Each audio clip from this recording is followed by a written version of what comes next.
गरीब की 3 मंजिला झोपड़ी, अमीर का 1 मंजिला मकान, पार्ट 2। आशा, मैंने चावल दाल दोनों चुनकर साफ कर लिया। तुमने पतीले पर लेप लगा दिया तो जल्दी से दे दो। दाल चावल धोकर चूल्हे पर बिठा दो। बारिश जैसा मौसम हो रहा है, बारिश आने से पहले खाना पीना बनाकर रसोई का सामान भी समेटना पड़ेगा। जी जी, बस लग गया मिट्टी जेठानी जी, ये लीजिए। बबीता, ये तुमने तसले पतीले पर एकदम पानी जैसा पतला पतला घोल क्यों लगाया है? ऐसे तो पेंदी में चूल्हे की आंच लगते ही कालिक बैठ जाएगी। जल्दी से कालिक वाले बर्तन भी साफ नहीं होते। तभी आसमान में जोरदार बिजली गरजती है, मौसम बिल्कुल काला कर देती है। आसमान में काली काली घटाएं घिरते देख सुधा बबीता चिंता में आ जाती हैं। जेठानी जी, आसमान का रंग देख रही हो? कितनी तगड़ी बिजली चमक रही है। मुझको तो नहीं लगता कि खुले आंगन में चूल्हा लगाकर हम खाना बना पाएंगे।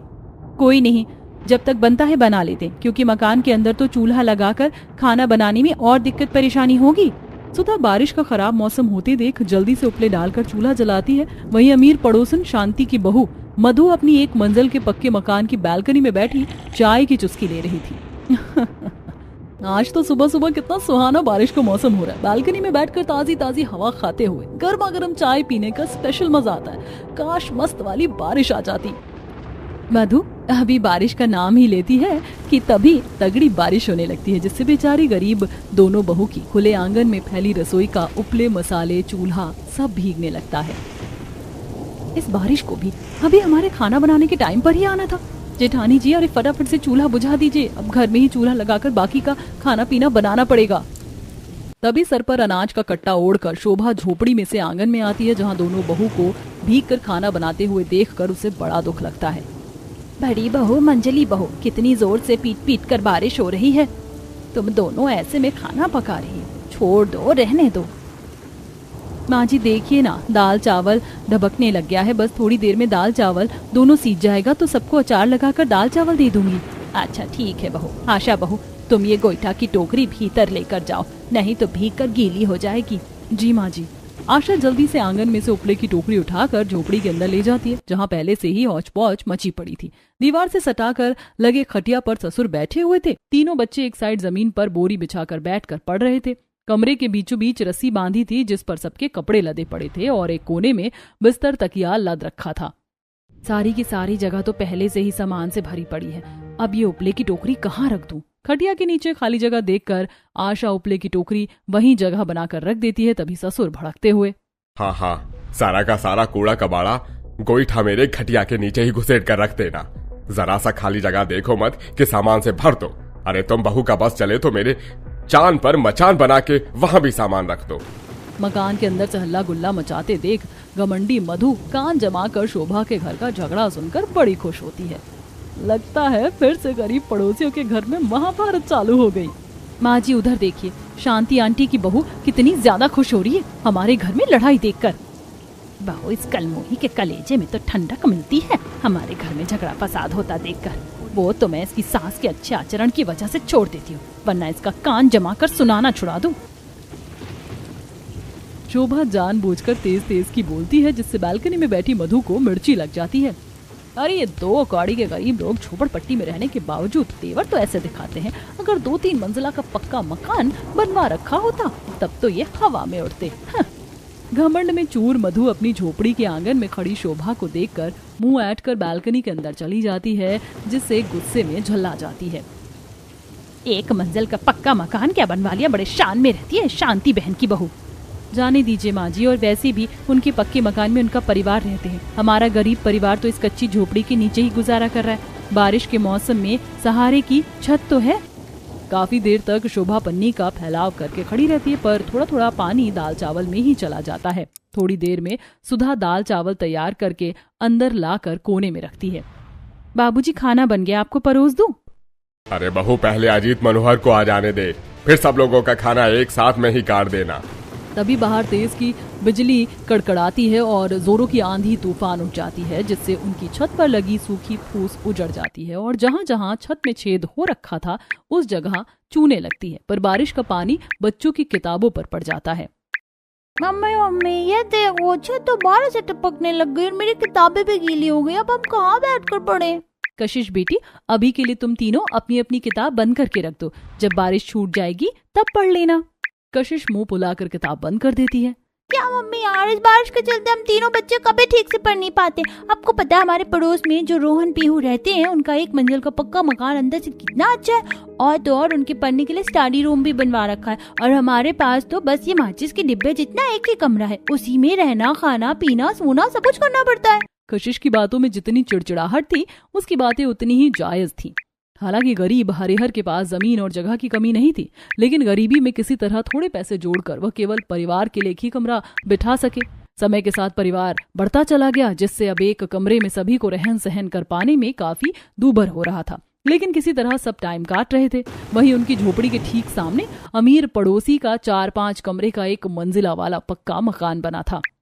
बहू, बच्चों की बात भी अपनी जगह उचित है। पढ़ाई लिखाई करने वाले बच्चे हैं, उनको पढ़ने लिखने की जगह तो चाहिए होगी। मगर माँ जी, पहले से ही कमरा, खाना पीना, बिस्तर, इन सब चीजों से एकदम भरा हुआ है। अब बच्चों को पढ़ने के लिए जगह कहाँ से मिलेगी? बहू, जितनी जगह है अब उसी में थोड़ी जगह बनाकर गुजारा करना पड़ेगा ही, जब तक तुम दोनों के पति थोड़े पैसे जोड़कर एक और कमरा बिठाने का जुगाड़ नहीं करते, तब तक ऐसे ही टाइम काटना पड़ेगा। ऐसा कर, ये खाने के बर्तन उठाकर उस चूल्हे पर रख दे। जगह की किल्लत के चलते आशा चूल्हा बिल्कुल कोने में चिपका कर रख देती है और उसके ऊपर खाने के बर्तन रख जगह जगह बनाती है।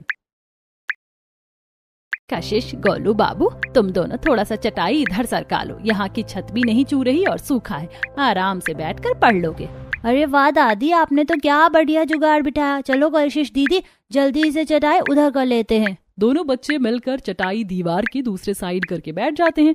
इसके बाद दोनों बहू जहां से छत चू रही थी वहां बर्तन रख देती हैं। जहां गरीब परिवार मिलजुल कर अपनी चू रही झोपड़ी में से पानी साफ करने में लगा होता है, वहीं अमीर परिवार वाले अपनी 1 मंजिल के पक्के मकान में मौज मस्ती उड़ा रहे थे। आज तो खूब अच्छी बारिश हुई है, कम से कम मौसम में ठंडक तो पड़ गई। इतने दिनों से घमस भरा मौसम हो रखा था। मम्मी जी, मैं तो कहती हूँ ऐसी बारिश रोज होनी चाहिए। मौसम ठंडा ठंडा रहेगा तो एसी नहीं चलानी पड़ेगी। कम से कम बारिश के मौसम में बिजली का खर्चा तो बचेगा हमारा।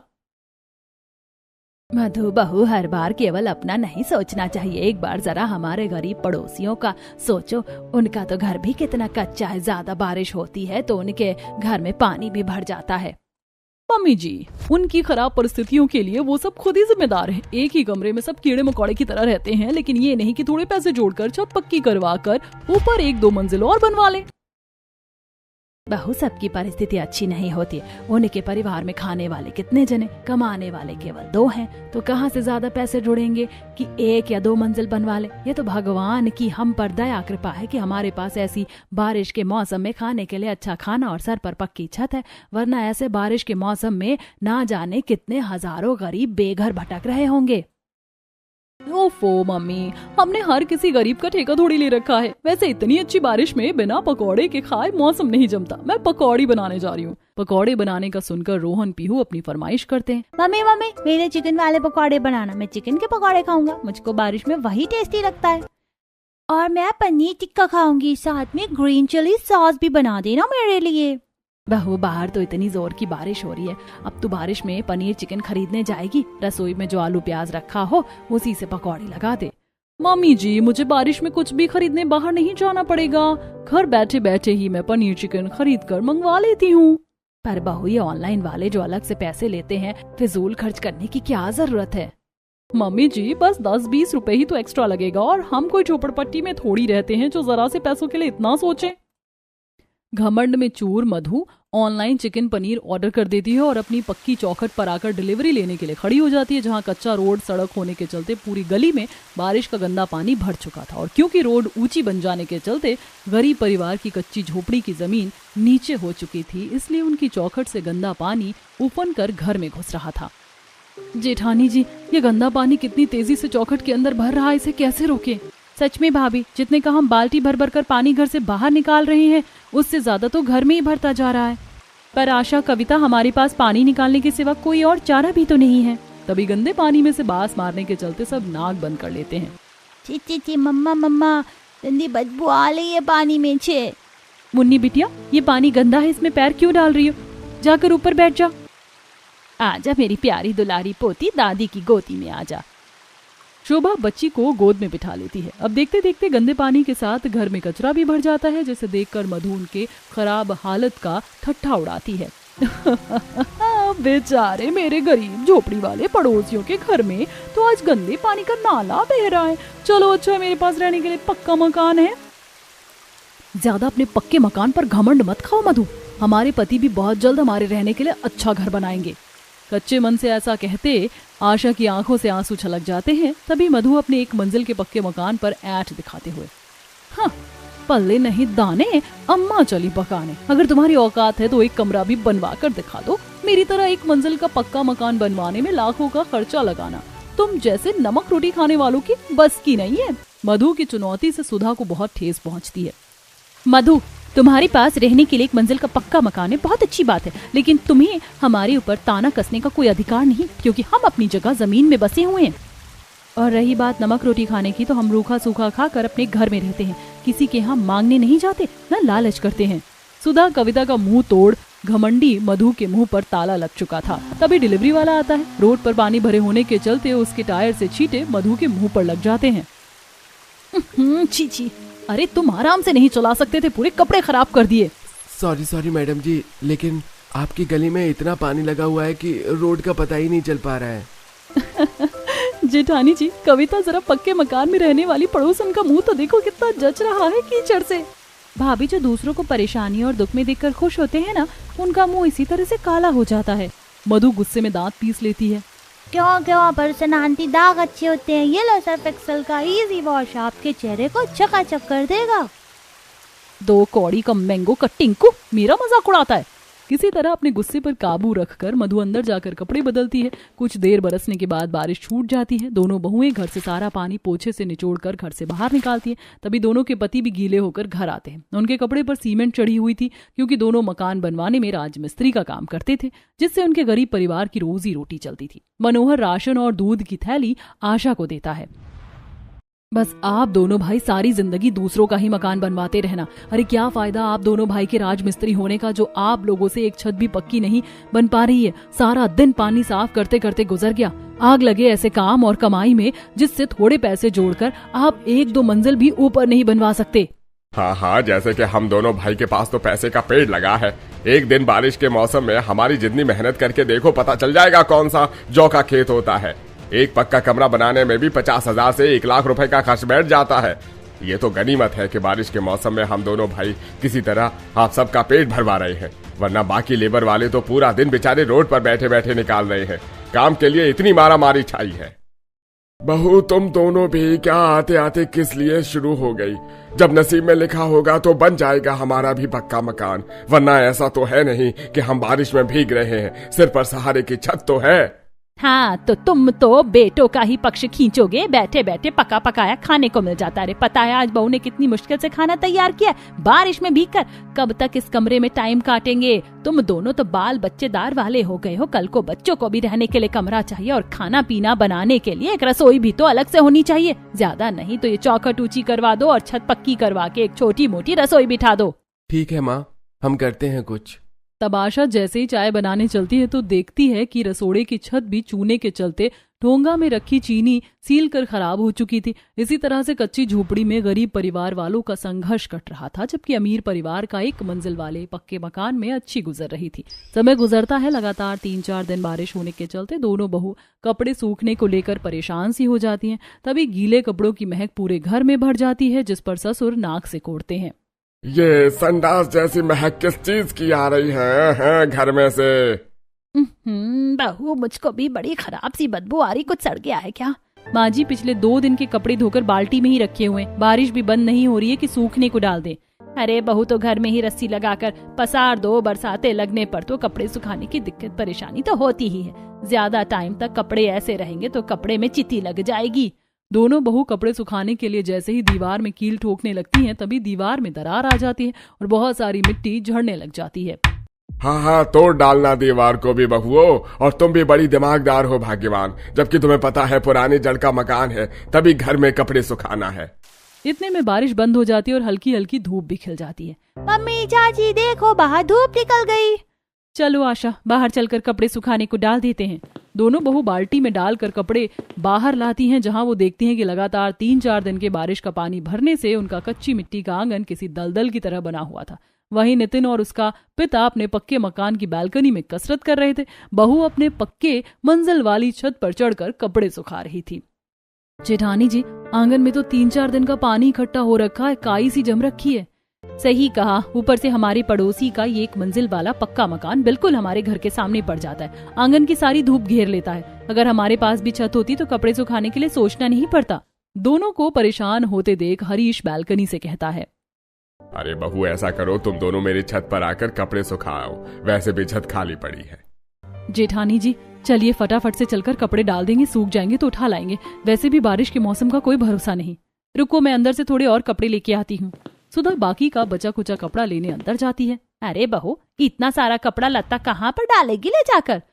माँ जी, वो सामने वाले हरीश अंकल है ना, उन्होंने कहा है कि हमारी छत पर कपड़े डाल जाओ, धूप अच्छी हो रखी है।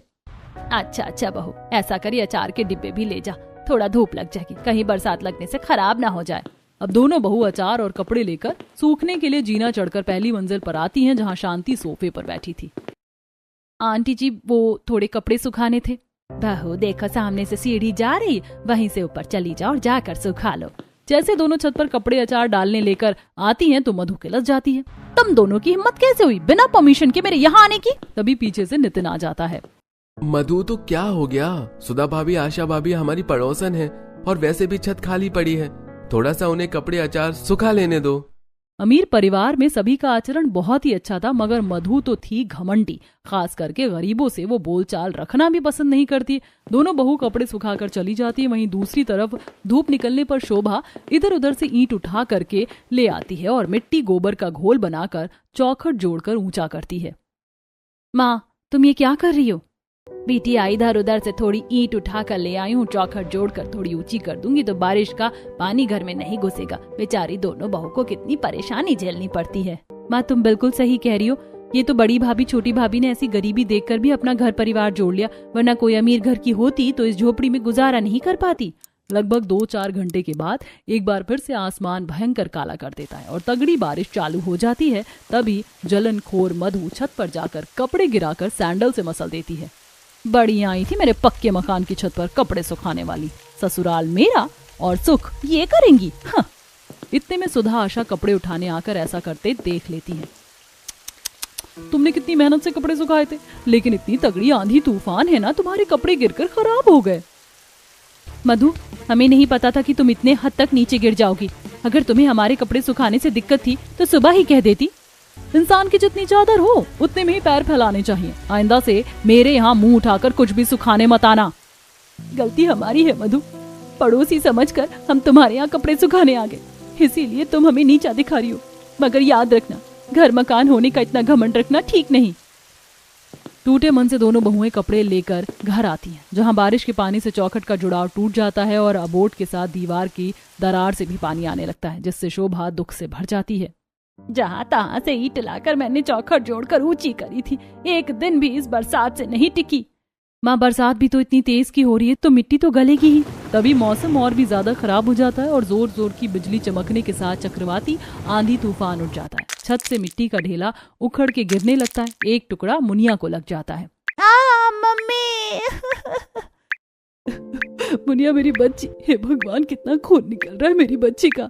बहू, तू ऐसे घबरा क्यों रही है? जरा सा तेल डालकर रुई साट दे, भगवान का शुक्र है गहरी चोट नहीं आई। तभी बारिश के साथ आसमान में रहकर जोर जोर की बिजली चमकती और चक्रवर्ती आंधी तूफान से घर का दरवाजा चौखट कमजोर होने के चलते उखड़ जाता है और आगे की दीवार गिर जाती है। अब गरीब परिवार की झोपड़ी 3 दीवार पर टिकी हुई थी। ए भगवान जी, ये तूने हम गरीबों पर क्या गजब ढा दिया है। अरे कैसे कैसे अपना पेट काट काट कर तो गरीबी झेल कर अपने परिवार के रहने के लिए झोपड़ी बनाई थी। एक एक ईंट अपने हाथ से जोड़कर दीवार खड़ी की थी। अपनी आंखों के सामने दीवार ढह जाने को देख हरिहर को बहुत दुख लगता है। अब तक जहां बारिश में छत छू रही होती है, अब किसी झरने के जैसे बहते हुए पानी का भराव घर के अंदर भर रहा था। मुझे नहीं लगता हमारी झोपड़ी तूफान झेल पाएगी, ये झोपड़ी कभी भी गिर सकती है, बाहर चलिए सब। पूरा परिवार झोपड़ी के बाहर खड़ा हो जाता है। अच्छू, मम्मी ठंड लग रही है, बारिश कब छूटेगी? अगर हमारे बाद में पक्का मकान रहने को होता तो बारिश में भीगने नहीं पड़ता। पूरा गरीब परिवार बरसात के कहर में कच्ची झोपड़ी छोड़कर बाहर खड़े थे। तभी तूफान के झोंके में उनकी फूस की छप्पर उड़ जाती है और अब झोपड़ी बिना छत की थी। वहाँ पड़ोसन मधु अपने परिवार के साथ अपने मंजिल वाले छत पर बरसात में चाय पकवान खाते मजे उड़ा रही थी। देखो बच्चों, हमारे पड़ोसी भिखमंगों के जैसे बाहर निकल कर खड़े हैं। अरे कशिश, गोलू, तुम्हारी खंडर वाली झोपड़ी टूट गई। हम तो अपने एक मंजिल वाले पक्के छत में मजे कर रहे थे, पकौड़े खा रहे हैं, खाओगे? पीहू तीनों को छत पर से ललचाती है, जिस पर शांति। बच्चों, गलत बात है, किसी को ऐसे नहीं तड़पाते। और तू मधु बहू, अरे वो हमारे पड़ोसी हैं, उनका घर उजड़ गया, उनकी मदद करनी चाहिए। मम्मी जी, हमने क्या होटल खोल रखा है जो इन गरीबों को रखे? हाँ। घमंडी मधु पूरे गरीब परिवार को भीगते देखकर भी मोह नहीं खाती। इतने में मनोहर अजीत मिस्त्री ले आते हैं। भाई साहब, बस हमारी इसी झोपड़ी की छत चढ़कर एक कमरा बैठाना है ऊपर। भाई साहब, पहले जगह का मुआयना करना पड़ेगा, तब बताता हूँ कितना खर्च लगेगा। देखते हो भैया, देखो ये काफी ज्यादा पुराना मकान बनवा रखा है। उस पर अगर 2-3 मंजिल का मकान बनवाना है तो इसको तोड़वाकर पहले नींव और गहरी करवा लो, तभी घर टिकेगा। और अभी तो छत करवाने में लेंटर, बालू, सीमेंट लेकर ही मोटा मोटा लाख रुपए का खर्चा बैठेगा, और 2 मंजिल ऊपर बनाने का तो 2-3 लाख तो अलग लग जाएगा। इतना खर्चा सुनकर गरीब परिवार वालों की आंखें फटी रह जाती हैं। भाई, अपने टाइम में मैंने ये झोपड़ी मात्र 10,000 रुपए में बनवाई है। एक मंजिल बनाने का 1-2 लाख मांग रहे हो भाई। अरे चाचा, अब सस्ताई का जमाना गुजर गया। ईंट इतनी महंगी हो रखी है, फिर सीमेंट, रेत, छड़ सब लगाकर इतना तो लग जाएगा। बोलो तो काम शुरू करवा देता हूँ। अभी फिलहाल के लिए 1 मंजिल बनवा लो, ज्यादा पैसे नहीं तो बारिश का मौसम है, सीमेंट अच्छे से पक जाएगा। अजीत, ये मिस्त्री अपने पैसे बनाने के चक्कर में, और जब तुम दोनों को राजमिस्त्री का काम आता है तो किस लिए इसे लाए हो? हम परिवार वाले ही थोड़ा मिलजुल कर खट लेंगे। भाई साहब, आप रहने दीजिए, आपको मकान का काम नहीं लगवाना। मिस्त्री वहां से चला जाता। दोनों भाई छत को तिरपाल से ढकते हैं। थोड़ी देर में बरसात छूट जाती है। सभी को 3 दीवार पर टिकी तिरपाल वाली झोपड़ी में गुजारा करते हैं। मधु सब्जी लेके आते हुए उनकी खिल्ली उड़ाती है। नितिन, देखो, इनके पास इतने पैसे भी नहीं कि झोपड़ी ठीक कर लें। कैसे जोंक की तरह बिना छत वाली दीवार की झोपड़ी में जमे पड़े हैं। मधु, उनको ऐसे हाल में देखकर तुम कैसे खुश हो सकती हो? कुछ देर में शांति अपने घर में से खाना बनाकर उन्हें यहाँ लाकर देती है। शोभा बहन, ये तुम सबके लिए खाना बनाकर लाई हूँ, खा लेना। मैं तो कहती हूँ आप सब मेरे घर में चलकर रह लीजिए जब तक छत ठीक नहीं होती। शांति बहन, मैं जानती हूँ कि तुम हमारे परिवार को अपने घर में रखना चाहती हो, लेकिन हम नहीं चाहते कि तुम्हारी बहू और तुम में हमारे चलते दरार पड़े। हम यही ठीक है। पूरा परिवार खाना खाता है। अगले दिन दोनों भाई काम पर जाते हैं, जहाँ मकान बनाने के दौरान टूटी ईंट को सेठ अलग रखवा रहा था। दोनों भाई उन ईंट और सीमेंट के चाल कर निकले बुरादे को बोरी में डालकर घर ले आते हैं। अरे बेटा, ये तुम ईंट के टुकड़ा और सीमेंट का साल किस लिए लाए हो? पिताजी, ये ईंट दीवार लगाने के काम आएगी, और इस सीमेंट ने हम थोड़ी गोबर मिट्टी मिलाकर मसाला बनाकर सबसे पहले छत पक्की करेंगे और 3 मंजिल की झोपड़ी बनाएंगे। बेटा, ऐसा घर बनाना कि ये घमंडी मधु एक नजर देखे हमारे 3 मंजिल के घर को। दोनों बहुएं जंगल से सूखी घास फूस चुनकर लाती हैं। ननद ससुर सास मंजिल बनाने में लगाने के लिए ठोस लकड़ियां काट कर लाते हैं। अब सब 3 मंजिल झोपड़ी बनाने में लग जाते हैं। बहुएं दीवार की जुड़ाई करती हैं। सास ननद घास बांस के दरवाजे बनाती हैं और दोनों भाई दीवार पर प्लास्टर लगाते हैं। कुछ दिनों में उनकी 3 मंजिला झोपड़ी बनकर रहने के लिए तैयार हो जाती है, जो कि अमीर परिवार की 1 मंजिला पक्के मकान से ऊंची थी। अब पहली मंजिल पर उनके रहने के लिए कमरा, दूसरी मंजिल पर रसोई और तीसरी मंजिल पर खुली हवादार छत थी। ये देखो देखो कशिश दीदी, आप हमारे पास भी मस्ती करने के लिए छत है। देखो देखो रोहन पीहू, हमारी 3 मंजिल के छत से तुम्हारी 1 मंजिल का छत कितना छोटा दिख रहा है। ठंडी ठंडी हवा चलने के साथ झमाझम बारिश शुरू हो जाती है। बच्चे अपनी झोपड़ी वाले 3 मंजिल के छत पर छपाक छपाक कर नहाते हैं और बहुएं दूसरे मंजिल की रसोई में से सभी के लिए पकौड़ी बनाकर लाती हैं, जिसे खाकर सब खुशी मनाते हैं।